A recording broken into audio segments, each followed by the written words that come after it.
the mic working this time? Yeah? Good. Hello, Hermione. Do you like my new neck pillow? Extra big. Anyway. How's everyone doing today? Everyone doing well? Yeah? It's good. Saturday morning? What, is it Saturday? Good Lord. Sunday morning?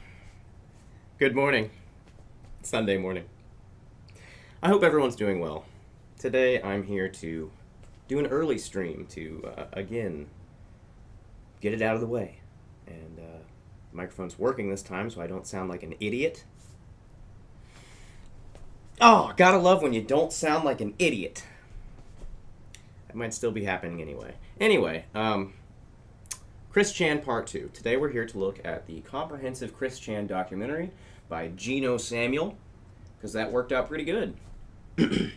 Chris Chan, if you didn't know, is the original Lolcow. Since 1999, I believe. People have been tracking his existence for a long time.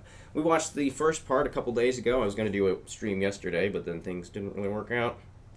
And when I say that, what I mean is my child bolted through my equipment and damn near ripped the microphone off its... You don't want to know. Anyway, Part 2, Chris Chan. Hope everyone's doing well.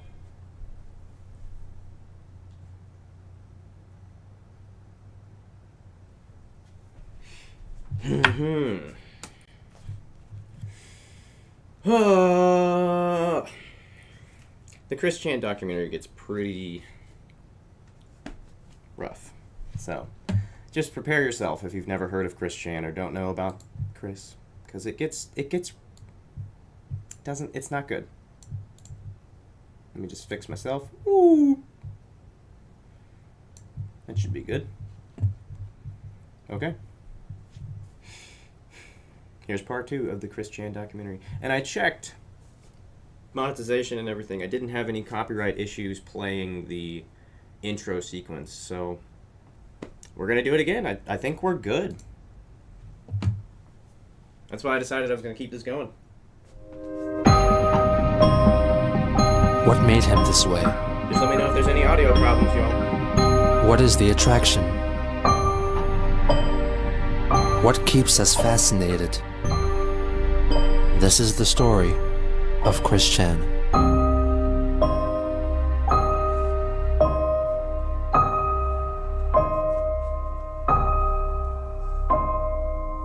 So different.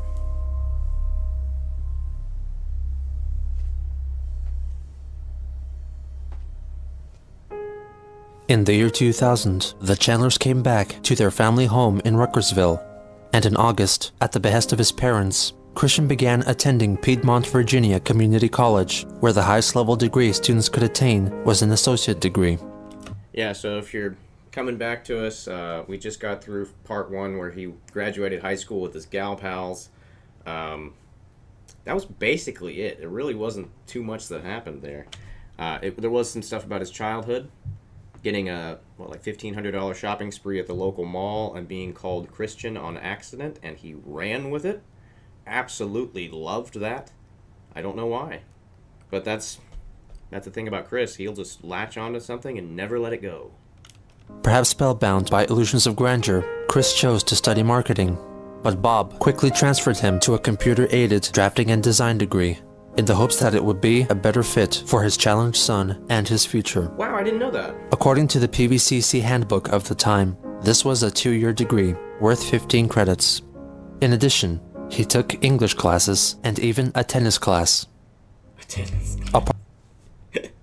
Wow, I really didn't know that. So really, the reason why Chris got into digital art and design was Bob. He was doing marketing? Oh man, that could have been a totally different life for him. Wow. I didn't realize that. Apart from study, he continued to develop his Pokemon website and added more cards to his wall of originals, creating cards representing, among others, his beloved Sonichu. There he is. In October, he launched Quick's Sonichu site, a website devoted to his original character. Over the course of the year, the Sonichu family grew. He created Soni, Sonichu's pre-evolutionary form, and dedicated a trading card to him. He also gave Sonichu a female companion, Rosechu, based on Amy Rose from the Sonic franchise. What the heck? He like drew After high nipples. school, contact with his gal pals was lost. Wait a minute, he like drew nipples on Amy. Had to go back. The Sonic franchise. After high school, contact with his gal pals was lost, apart from Kelly. He claimed to have called her every weekend for about a year. That's because those For gal Christmas. pals were paid to be his friends by his dad. Majin Utopia. I hope I said that right. Maybe Majin. It's good to see everybody. Butterfly Effect. Is Bob putting him into the tech classes? Yeah, that's what I'm saying. Crazy. Of that year, Christian made her a CD entitled Songs for Kelly as his gift. He incorporated a mini Sonichu into the artwork. Winter of 2000 is also significant, for that was when Chris created his Sonichu medallion, made of Crayola model magic Look, it's and white. acrylic paints. Late 2000, I bought some Crayola model magic clay, and I molded and crafted the first original Sonichu medallion that I wore around my neck, with a makeshift chain, which I later replaced with a better necklace I bought from Pacific Sunwear at my mall. He would rarely be seen without it. The following year, he continued to develop the lore around Sonichu, which included creating an offspring for Rosechu called Rosie, and designing an Archie Comics cover for Sonic the Hedgehog vs. Sonichu. For his mother's 60th birthday, he made her a cake with Sonichu on it. Nice. In July, he filmed the City of Quickville tour using the stop-motion feature on his Game Boy camera. The town in question was his yet unfinished Quickville made of Lego. He still hadn't settled on a naming system yet, so he spells it in two different ways. First with an I, then with an I and a K. The tour is led by a Lego incarnation of Christian, and he shows two landmarks of the town: the water tower and go-kart pass, before the video abruptly ends, possibly due to the Game Boy camera only having the capacity to hold 30 frames at a time. In August, Christian got a job at Wendy's. He was mostly in charge of cleaning trays, tables, and carpet tile flooring, keeping the place neat and serving the customers with kind, understanding help. He alleges that he never quite saw eye to eye with his supervisor, who disagreed with Chris's way of operating. According to one supposed event, he got his uniform dirty, and despite it being likely that he could have swapped with a clean spare at the establishment, he proceeded to continue to work with his sullied attire, and even attempted to wash it in the bathroom sink. According to Christian, a female coworker gave him a hard time, pelting him with criticisms and insults, perhaps mistaking her constructive criticisms for attacks against his person. He also admitted he took breaks frequently, neglecting other duties. Chris was fired from Wendy's in September or October 2001 for a Well, yeah, you're taking breaks all the time. You're not listening to the manager. You want to do things your own way. What do you think's gonna happen? What is this? Can you imagine going to a Wendy's in like the early 2000s and Chris Chan brings you your food? Whoa. number of possible reasons. One of the most popular motives for his dismissal was that he performed a Donald Duck impression to a child at the restaurant, bringing him to tears. In Oh other my accounts, God. he said that he was fired after he drew an unflattering caricature of an older female coworker. His termination was likely a culmination of these events. Yeah, probably. It was also around this time that Chris ended his weekly calls to Kelly. He gave conflicting reasons for this. He first stated that he suffered from noviophobia, a term he coined, which he defines as a fear of speaking to a woman who may already be in a relationship, which convinced him that his calls were in vain. Initially, Chris stated that he was told by his mother that Kelly most likely already had a boyfriend, so he might as well quit his attempts. But later, he changed his story, saying that he came to that realization all by himself. In other retellings, he said that he simply forgot to call her one weekend, and after he broke the routine, he didn't want to continue. Why can't On you- February 24th, This is the recurring issue with Chris Chan, man. Every single woman that he has ever met becomes a romantic interest for him. And it's downright dangerous.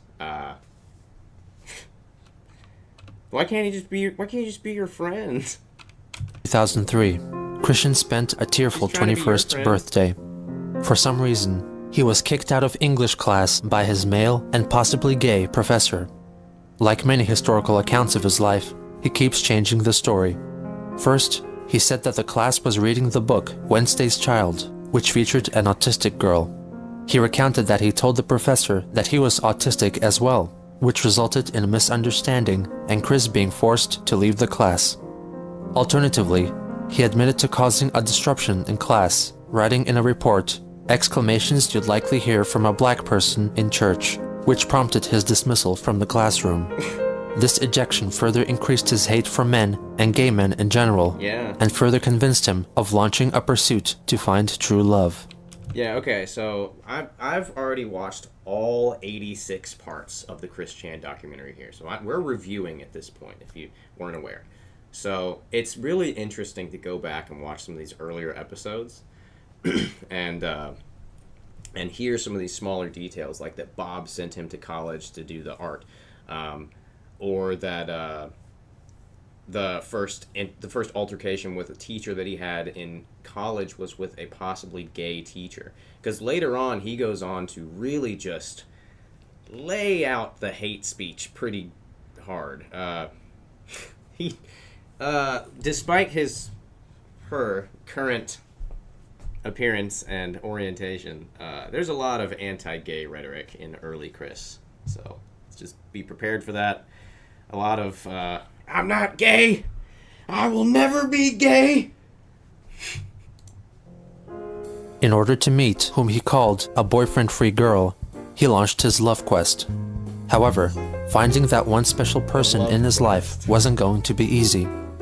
Christian didn't feel like he had the confidence to approach women on his own volition, due to the infinitely high boyfriend factor. This term refers to the very high probability that any girl to whom he spoke already had a boyfriend, making it close to impossible to find his coveted boyfriend-free girl. By extension, every man who already had a girlfriend was thought of by Chris with seething loathing. With the infinitely high boyfriend factor, I'm not fond of about 99.99999999996% of the total male population, with a margin of error of the 4 billionth of a % for about 100 men, of whom are okay acquaintances. Those doofs get all the luck, having a sweetheart to care for and to be cared from, getting all the hugs, kisses and emotional support and the security of a solid future without loneliness and with love and children. So one thing that the narrator does as we go through these videos, Geno Samuel will read Chris Chan's writing exactly as it's written. So there's a lot of like weird inconsistencies or errors that he'll just read out exactly as they are, and it's so damn funny. And besides that, my autism is not much help on the programming of my mind. Sigh. Oh, my life. I hate that. He To blames combat his autism reluctance for, to like, approach everything. prospective females, he devised a way in which women would approach him instead. The attraction sign. Christian created what he called an attraction sign, which was much like a personals ad, but in public.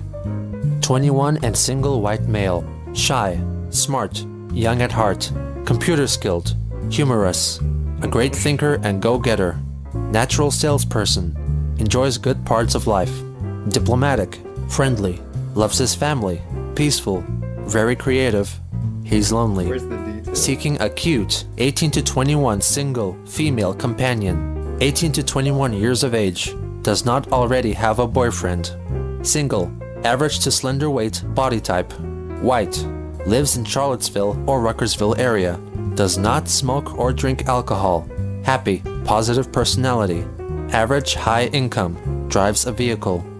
If any men read this huge sign, mind your own business. And to all men with girlfriends, except marrieds and blacks, go jump off a cliff. Have a nice day. He would hang the sign up at the PVCC lobby and would stand or sit beside it in the hopes of attracting potential mates. based on the attraction sign. What is the one woman sign that literally says no blacks? What are you doing? In later comments, it is clear that instead of finding the love of his life, his quest for a sweetheart was more of a quest to lose his virginity and to find a woman to mother him and financially support him. Just a couple of months into his love quest, Christian was met with an obstacle. Mary Lee Walsh, the Dean of Student Affairs, tore down his attraction sign and allegedly even tore it up in front of him. According to Chris, she yelled at him in a violent manner and said that his way of doing things would not get him a girlfriend. It is likely that Walsh may have, in fact, taken down his sign and told him that it was inappropriate, as his methods were akin to soliciting sex on campus. In any case, I don't doubt, though. I would not doubt that this woman straight up told him, like, this is not going to work for you, Chris. Chris, you need to reevaluate your tactics here, because women don't like this. You know, the way you're creeping them out. I bet she said something like that. She's from Virginia. Deeply disheartened by this event. It literally shattered my heart to almost nothing and murdered my soul. In response to this attack, Christian made another sign, which was quickly removed in a similar fashion. This was to be the beginning of Christian's make-believe conflict with Mary Lee Walsh that will haunt him for most of his adult life. Yeah.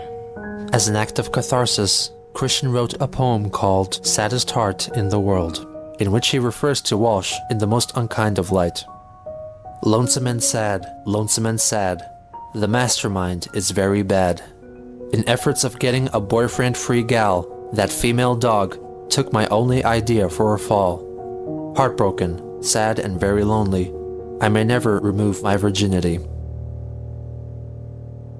On April 10th, Chris... This is what happens to people whenever they can't accept wrong of their own. They can't accept their own wrongdoing. Usually, they absolutely villainize the person that told them off. And in this case, he's literally saying, like, oh, what a sad, broken person. What a lonesome and sad, evil mastermind. I don't know where mastermind came in. But it's just he will anyone, and he does this for most of the people who disagree with him in his life, unless you're like very supportive of his ideas, he will demonize you. He will villainize you and absolutely make you into the worst character, and he'll put you in his comics, which I feel like is some form of hate something speech. I don't know what that is, but it's something. I don't like it. It's cringe. Or fall. Heartbroken. On April 10th, Chris wrote a short story called Sonichu and Rosechu, The Genesis of the Love Hogs. It establishes the origins of Sonichu and Rosechu, and also incorporates elements from the Sonic the Hedgehog lore, such as the Chaos Emeralds. In addition, the story features a lovely Pokemon trainer. Her name was Kel, short for Kelly. He published it on his Sonichu site. In June, Christian found work as a salesperson for Cutco, a cutlery retailer. It is unknown whether he actually managed to sell any knives. Later testimonies prove that he was still in possession of unpurchased stock, holding onto some items more than a decade after he was employed. That's right. His tenure ended in August, when his boss left the Charlottesville area. In August, the newly formed band, Christian and the Hedgehog Boys, released their debut album. The band, which was led by Christian and also featured Sonic, Sonichu, Shadow the Hedgehog, and Black Sonichu, in fact only existed in Christian's head. The album entirely consisted of Christian singing melody-free vocals with original lyrics over existing songs being played in the background. His songs covered a range of topics, such as his search for love in So Need a Cute Girl, based on I Want It That Way by the Backstreet Boys. Tell me why I'm stuck as a virgin with race. Autism in AUTISM, sung over the Backstreet Boys' Larger Than Life. AUTISM, what does it mean? And his Spanish skills in the Ricky Martin adaptation La Cocina en la Casa de Casanova. I don't know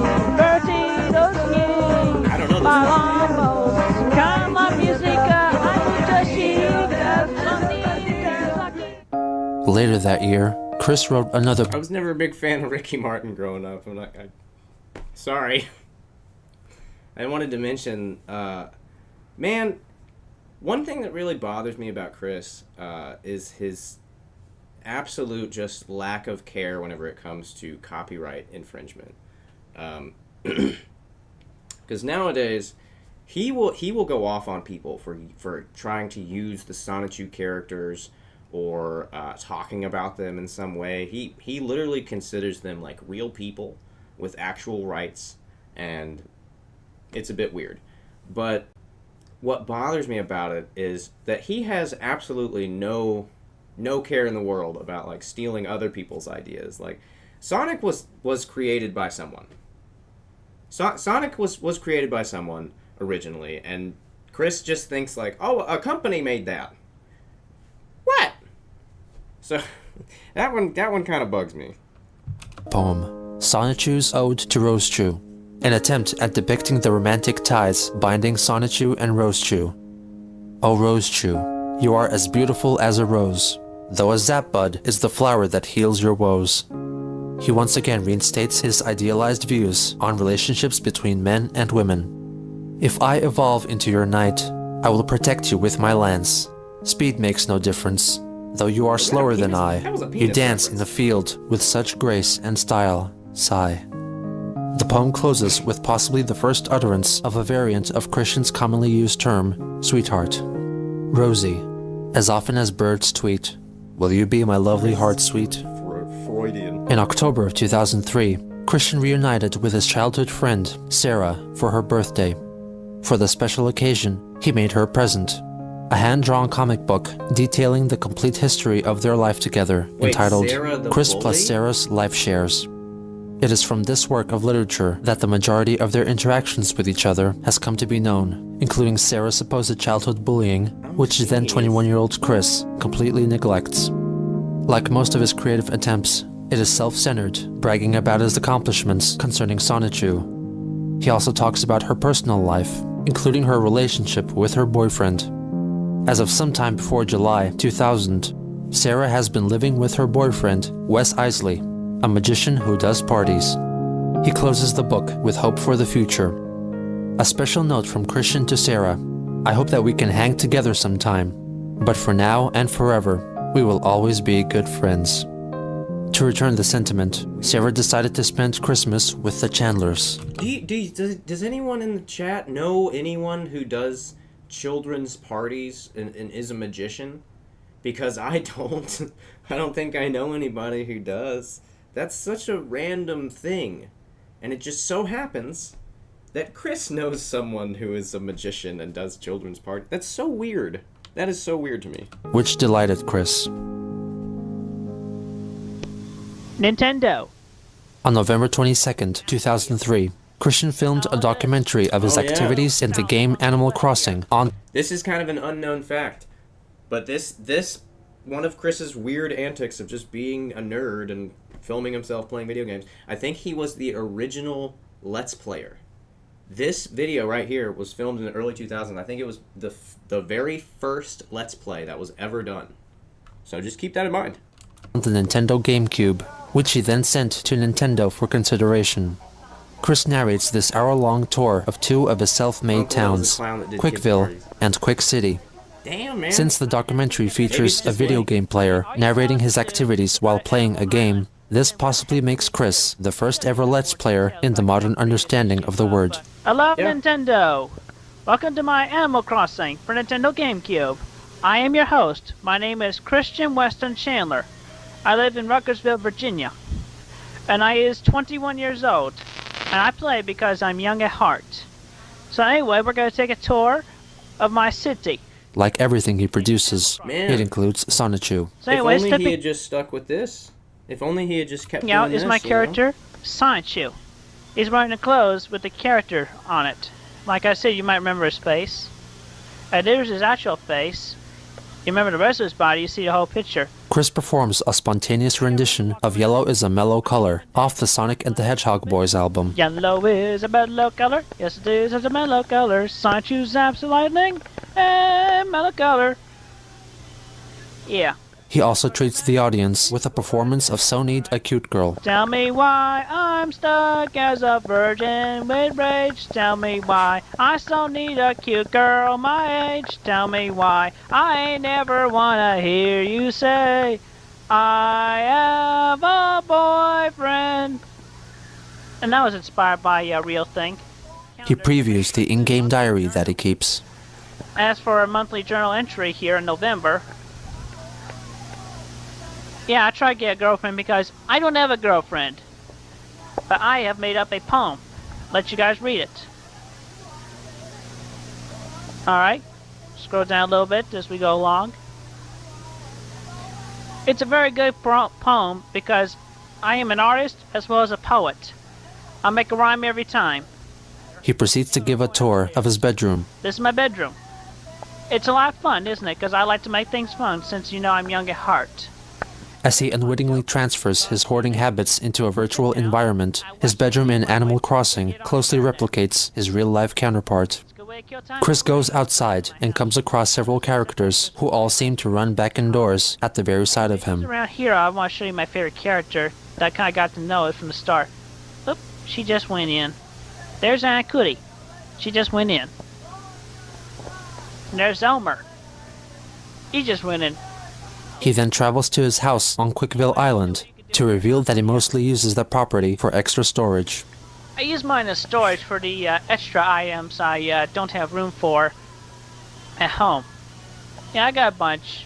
He reasserts his brand loyalty for Nintendo and decries their competitors. Speaking of which, Sonic Heroes should be Nintendo GameCube exclusive because Xbox and PlayStation 2, my opinion is the same as yours. They both stink. Yeah, I do not even own them. I don't even want them. That goes double for the PS1 as well. But if you want to know my game systems, I had my GameCube for about almost a year and a half now. Got it on May 31st, 2002. I got your SNES, Nintendo 64, NES. I got the Genesis 301 with the original Genesis, 32X and Sega CD, as well as Sega Dreamcast, and the Sega Saturn. So I got mostly all of them. I've been a Sonic fan forever, and that's why I'm glad that Sonic came to Nintendo. He mentions that he likes to keep his surroundings clean by picking weeds. Oh, we look at this. There's a weed. I pick weeds, keeps my town clean, as well as Quixie. He also likes to keep active. Another weed. Why you know about that? I usually like to run. It keeps me going faster. By the way, He introduces the viewers to his character, Crystal. anyway, this is Crystal.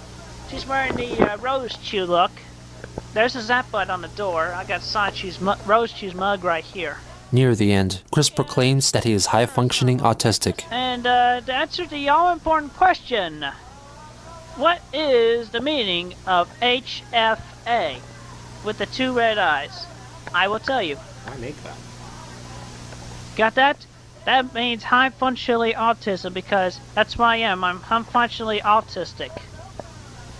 I may have autism, but since I'm high functional, I can do a lot of things. I mean, otherwise, I wouldn't be able to do this documentary I'm doing right now.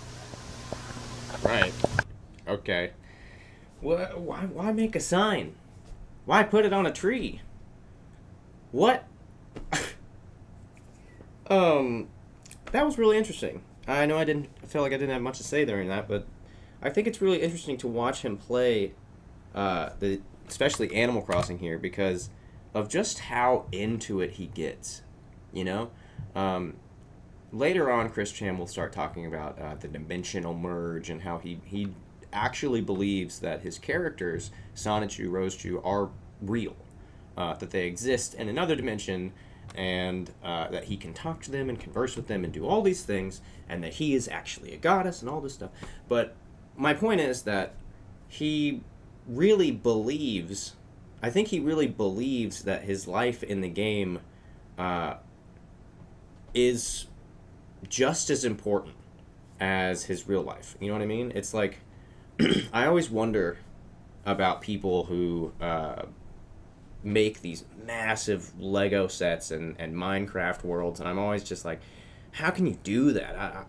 I just can't. I don't have the processing ability to sit down and just Minecraft for like days at a time, you know? Maybe a little bit, but when you think about autism and stuff like that, it does make sense.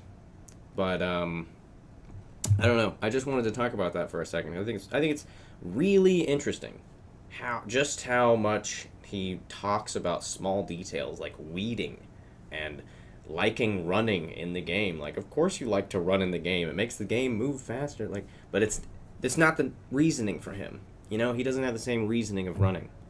It's very interesting. I may have autism, but since I'm high functional, I could do a lot of why things. not I board mean, in the otherwise, game as well? I wouldn't be able That's to do this weird. documentary I'm doing right now. But anyway, for the submission of Nintendo Power, this has been a documentary narrated. I hate to stop it again, but I want to say this. I saw an episode of CSI, right? I saw an episode of CSI last night about little people, as they referred to them in the show. And there was a murder between one little person and another. And turns out there's a huge discrepancy and discrimination in the little person community based on like whether or not you have a short or long neck and something like that. I can't remember the actual terms.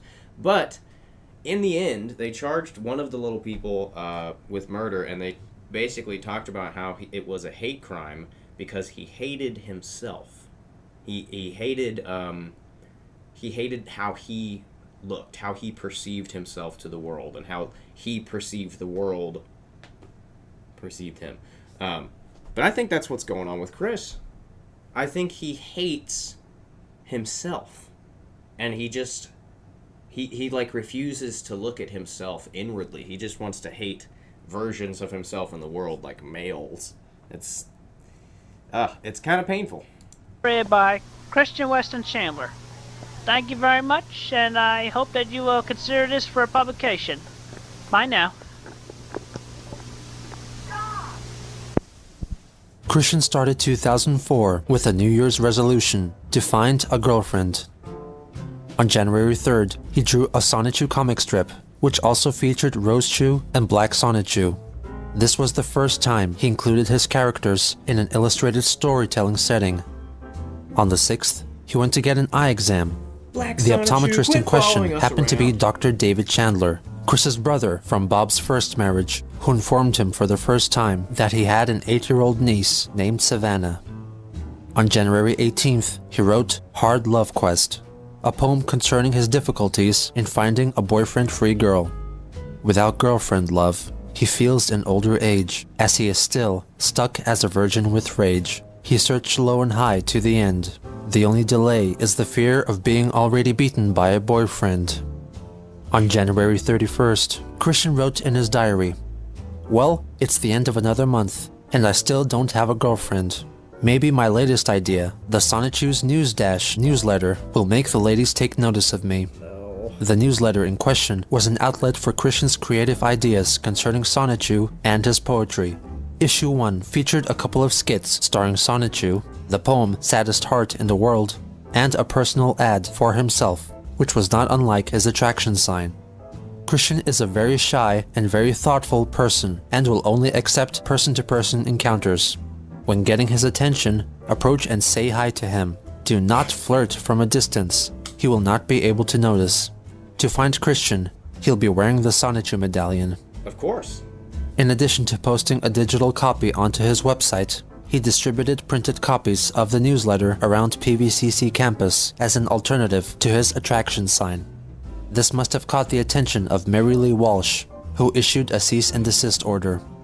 In an email dated February 1st, Chris tried to settle out of court. "Mary, I've slept on it, and I've realized that note hanging is not the way to get attention, and I don't really want to meet with either you nor Susan. No offense. I'll tell you what, let's forget the meeting, and if you will allow my newsletter to stay in distribution, I will do all of the following. I will never hang notes on the wall again. I'll consider stopping my silent treatment on Susan. I'll consider knocking you and Susan up my scale of respect each by 2 points. 0 equals no respect, What the 10 heck? equals respect." He thinks this is professional, man. He thinks this is like, oh, I'll hit him with the I'll hit him with the professional attitude. Mary, I've slept on it, and I have realized that note hanging is not the way to get attention, and I don't really want to meet with either you nor Susan. No offense.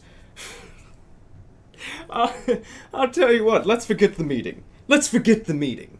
Like, what the fuck? What are you doing? What are you talking about? You're talking to the... Oh, he acts like he's in some weird position of power. What's going on? Walsh replied and insisted that they meet the following week. On February 9th, Christian recounted the events of that meeting. Mary Lee Walsh made it illegal to distribute the news dash. I am very angry at that XXXXX. In response, I plan to incite the masses and hope they demand the return of the news dash so my chances on getting a girlfriend can be restored. I have also declared war on them as well. This would be like if I took my channel and I just started being like, "Hi guys. Short white male, curly hair, into woodworking, open for business. Come on, ladies." Like, it's that's not correct. I'm with Lily, please. Was allegedly during this meeting where he performed his Curse Yehameha attack, which consisted of Chris mimicking the hand motion of an attack move from the anime series Dragon Ball Z and cursing people into experiencing bad luck. However, it is not certain whether he was inspired by the original occurrence of the Kamehameha or its parody featured in another anime, Excel Saga, to which Chris has definitely been exposed.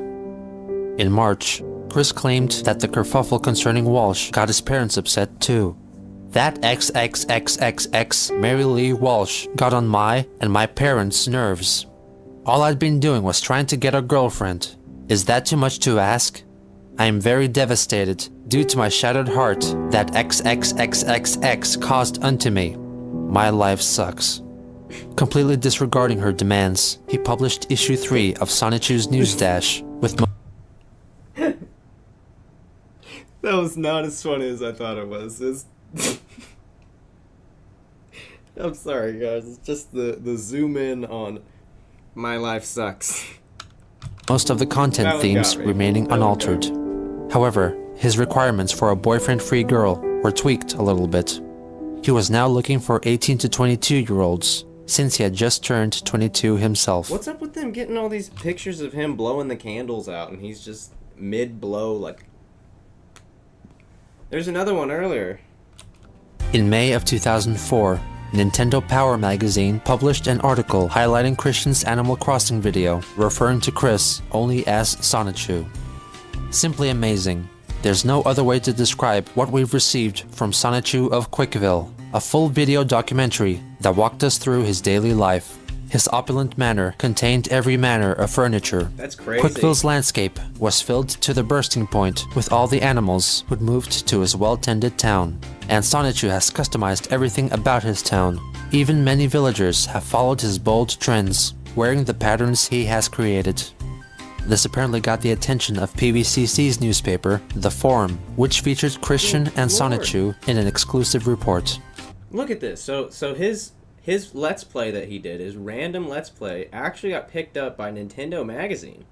And I guess it makes sense. This is in the days when people didn't do Let's Plays, so him filming that whole sequence and sending it to Nintendo probably stood out.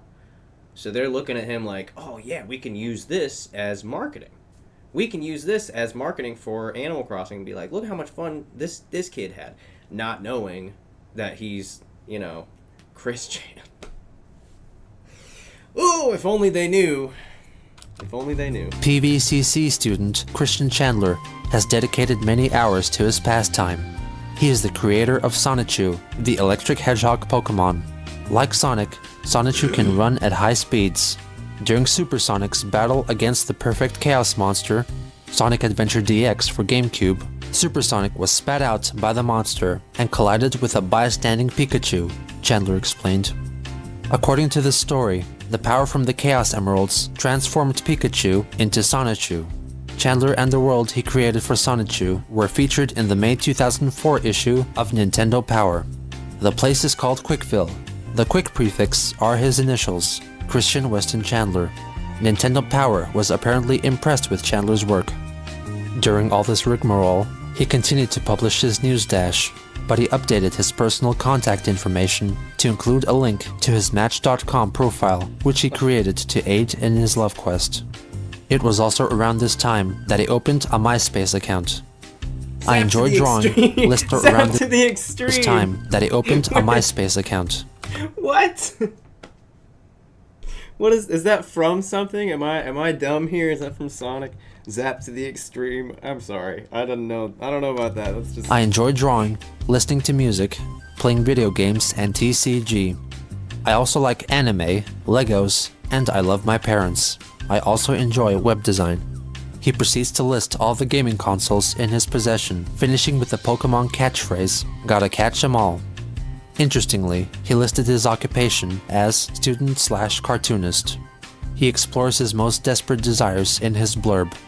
I am a bit shy, but I would enjoy the company of a beautiful girl who likes some of the things I do. I also like to have fun when I can, and I don't really like to be alone. I graduated from high school on the honor roll, and I'm doing very well at PVCC. no. A lot of men make false That gets disputed later. He was absolutely not on honor roll. promises to their girlfriends, but I am totally different.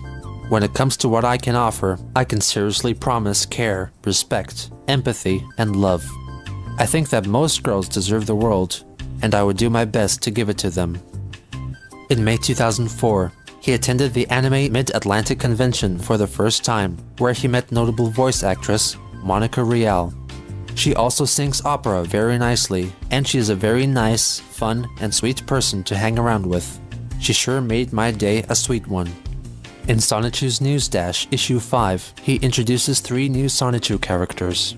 Christian Sonichu, based on himself, Wesley Sonichu, his quote-unquote rival, who's based on Sarah Hammer's boyfriend, Wes Isley, and Sarah Hammer Rose Chu, obviously named after Sarah herself.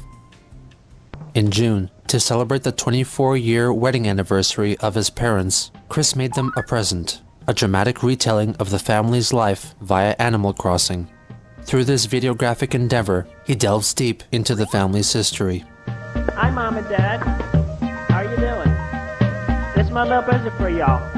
A little documentary for y'all. Here in Animal Crossing for Nintendo GameCube. About how y'all were and how you are now and so forth. So, take a trip back in time with me, won't you? As we explore how each of you were. Of course, first we'll travel back in time to the time of good old Robert Franklin Chandler Jr. He was a hip youngster back in his day. Let's take a look inside his chateau and see what describes him as him. He collects records, and he's got lots of them, and he's got so many shelves. You might call him a record case. Yeah. Chris reveals that Bob has Cherokee ancestry. He was born at Cherokee in Texas. Actually, he was like 1/16 Cherokee. But that's why we have this totem pole here. This Chinese lion here, that's, he's been to Korea for World War II, I believe it was. And he got Conduct Medal of Honor, which that's what this is right here. He performs the same type of tour for Barbara. But back there, she went to school, and she worked hard. And see these shirt here, that's her school colors, blue and white, because back in high school, she was a cheerleader. Bum bum, sis boom ba, yay yay, la la la. Hell yeah, she likes the old stuff as well, so she's got a little tea set here.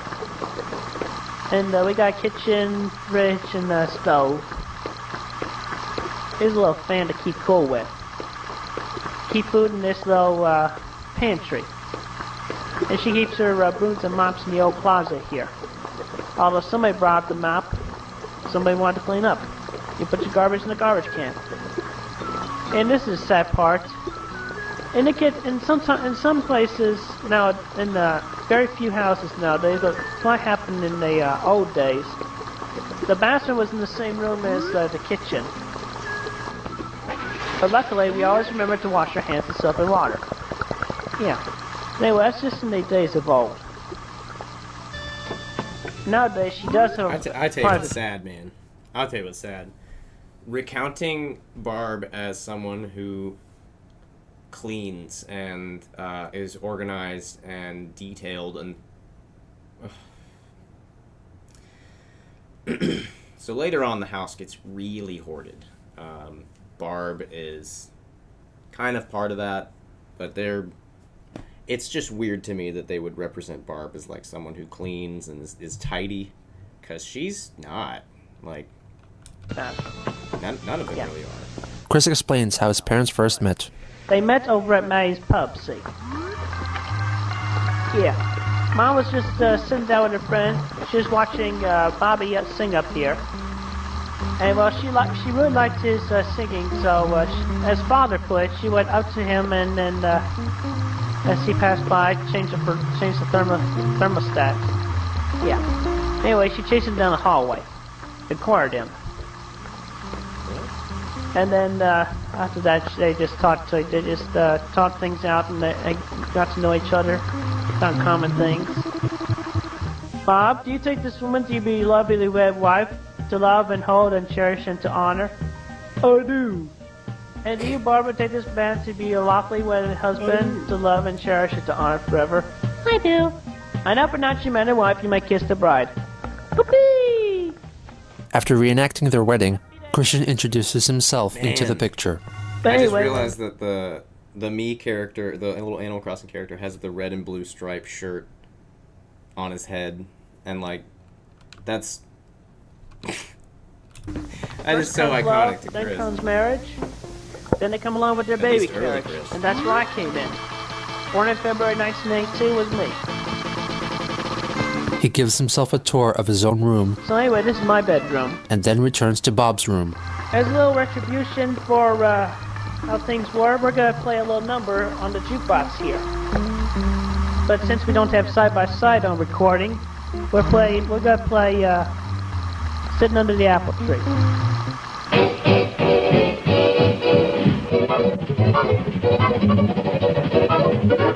He proceeds to let the 1942 song Don't Sit Under the Apple Tree play in full. And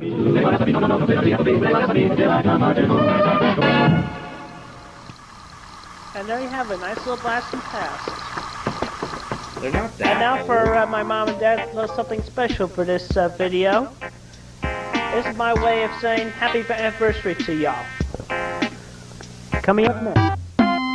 The video cuts to a drawing made with Mario paint, which says, "To Mom and Dad, happy anniversary. Thank you both for my birth. Love, Christian C." Now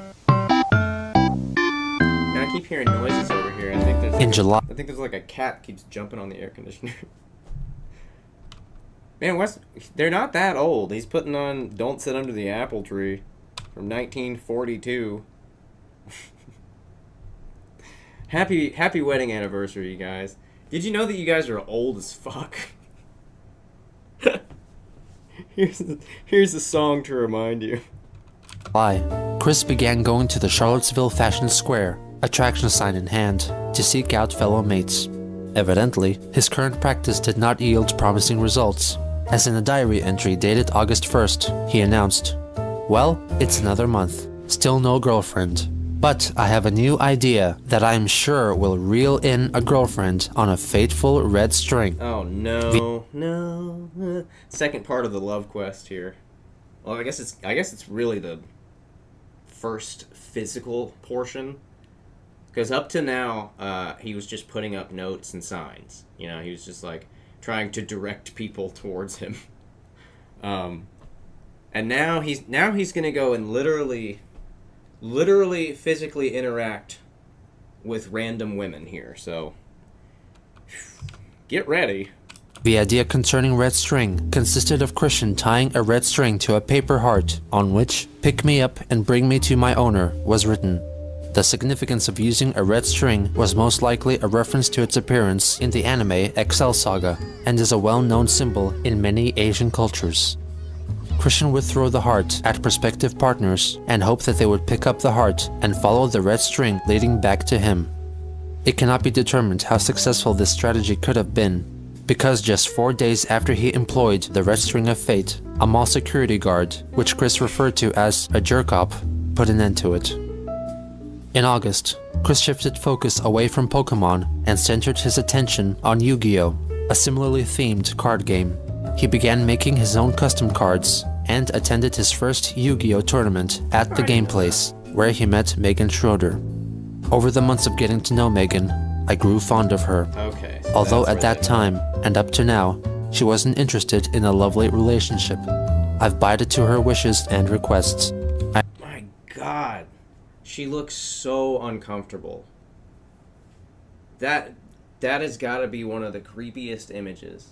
She looks so weirded out. I guess she's used to that. You know, she's at a Yu-Gi-Oh! Tournament, but even at the Yu-Gi-Oh! Tournament, she does not look like she's okay. I am truly fond of her. Since he and Megan had Yu-Gi-Oh! As a common interest, Christian only intensified his obsession with the game, creating more and more custom Yu-Gi-Oh! Cards, with one depicting Crystal, Christian's make-believe female twin. He 1 second.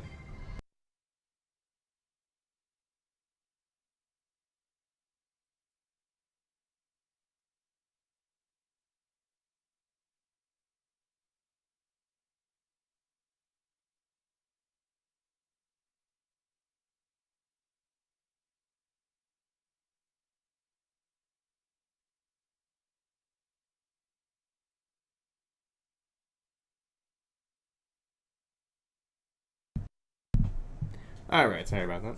Let's get back to this. also designed a girlfriend's gift card, on which the illustrated girlfriend looks suspiciously like the sister. On September 4th, Christian reflected on his love quest so far. While I was at the mall for the 8th week today, I realized something. Since I have been using a sign to state my being single and lonesome towards an 18 to 22-year-old boyfriend-free woman, I, in the event, was trying to sell myself like a new car.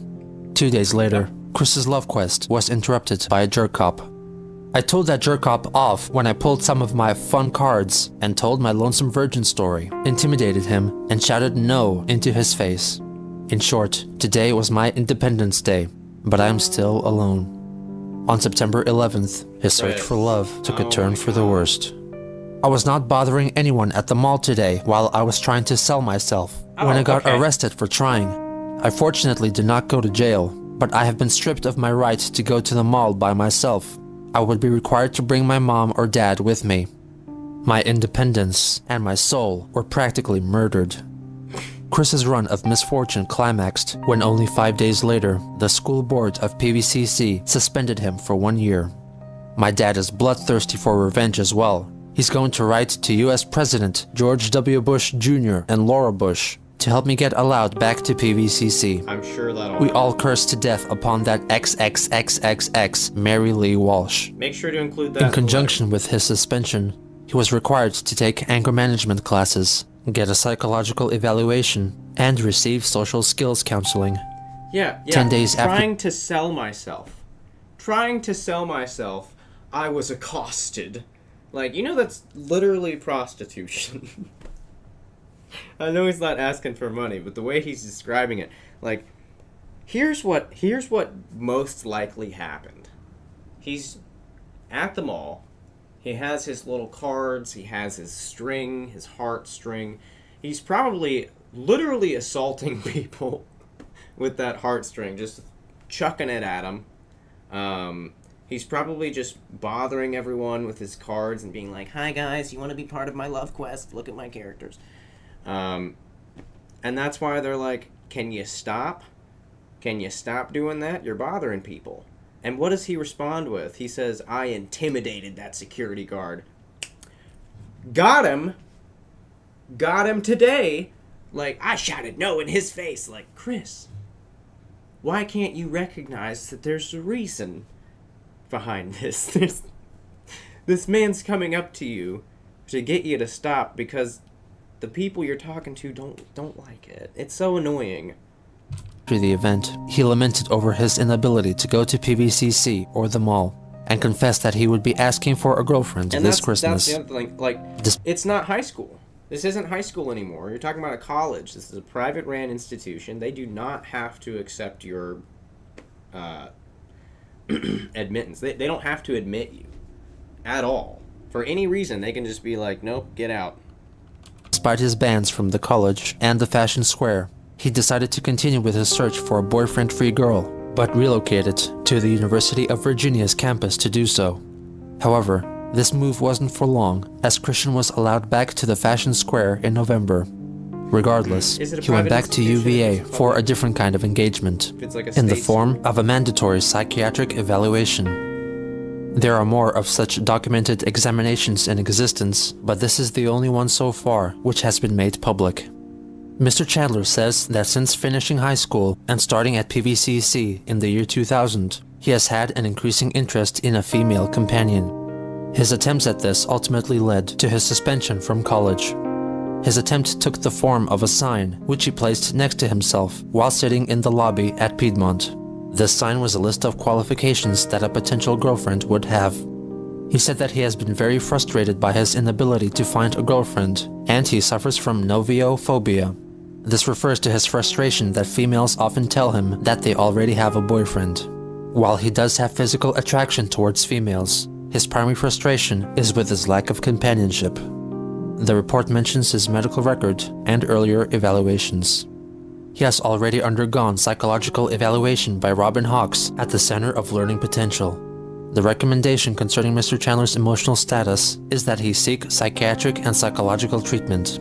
The psychologist felt that counseling and medication would possibly address his obsessive thought pattern and assist him with social skills. She also recommended anger management training. The analysis also comments on Christian's appearance and demeanor in the session. The patient is a mildly overweight white male, wearing blue jeans and a shirt. He was also wearing a makeshift necklace that has a large plastic medallion in the shape of a Pokemon character's head. He also had a number of shrinky-dink decorations attached to this necklace. He had a large backpack that he carried with him, and had a notebook containing a large number of drawings. His speech was somewhat nasal, with frequent awkward laughing during his sentences. His speech was fluent. His responses were appropriate to the questions posed to him. Overall, the volume of his speech was slightly elevated, although his tone was generally pleasant and almost jovial. His thought processes were linear and logical. He was somewhat concrete, especially regarding social interactions. He seemed to have a good insight into his limitations. The attending physician offers up his final verdict. Folstein's score was 30 out of 30, with his sentence being, "Uncle Spunky is a really funky monkey." Mr. Chandler is a 22-year-old man with a history of developmental delays and autism. Despite these limitations, he seems to have been quite successful in maximizing his academic abilities. He is left, however, with a severe degree of social awkwardness and seems to have good insight into this. He is left feeling somewhat frustrated as he has a strong desire for companionship, although his social limitations prevent him from being able to realize this in the way which he would like. The patient doesn't seem to pose a significant threat to himself or anyone else. After the evaluation, Chris carried on with life much like before, with neither him nor his parents making any significant effort to change his ways. But Christmas was soon approaching, and maybe Santa would bring him a girlfriend like he wished, who could right all his wrongs and change his life for the better. Alright. Jeez. They really only get worse. I do mean that. Like the thumbnail, it only gets worse. It only gets worse. There is virtually no improvement in Chris's life. Like, just it just goes and goes and goes. So I'm gonna end the stream on that one today.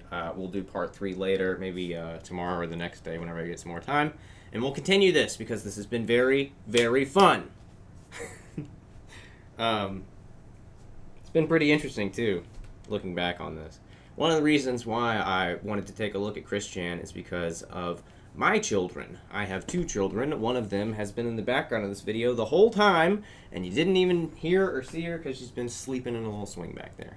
The other one has also been asleep. I need to go get her up. She possibly has autism, so I try to examine these things about Chris in a way that I can understand so that I can make sure that we don't repeat any of these dumbass mistakes. You know what I mean? Like, if there's anything that I want out of life, it's to make sure that my child does not have a bad time. You know what I mean? Like, I don't know. That's just me. But anyway, I guess that's going to do it for the stream today. I hope everyone had a good time watching old Chris Chan, because it's about as good as it can get. I mean, the love quest. The love quest is just ridiculous. Wait till we get to the tank top that just reads "Want Woman."